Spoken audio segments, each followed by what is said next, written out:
ఈ రోజే డౌన్లోడ్ చేయండి. మీ ఫేవరెట్ షోస్ చూడండి. ఎక్కడికి వెళ్ళారండి? చెప్పాను కదండి, హాస్పిటల్కి వెళ్ళి వస్తున్నాను.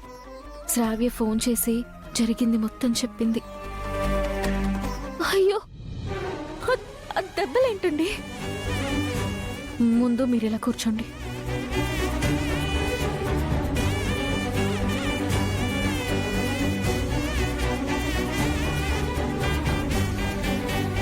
ప్రతిసారి మీరు నా వల్లే మాటలు అవమానాలు పడుతున్నారు, దెబ్బలు కూడా తింటున్నారు. మీరు అలా అనుకోవద్దని చెప్పానా? ఎవరేమన్నా ఎవరేం చేసినా నేను మీ గురించి, మీ కడుపులో ఉన్న బిడ్డ గురించి నా పోరాటం ఆగదు. అసలు మీరు చేయని తప్పుకి శిక్ష ఎందుకండి? ఇది శిక్ష కాదండి, శిక్షణ.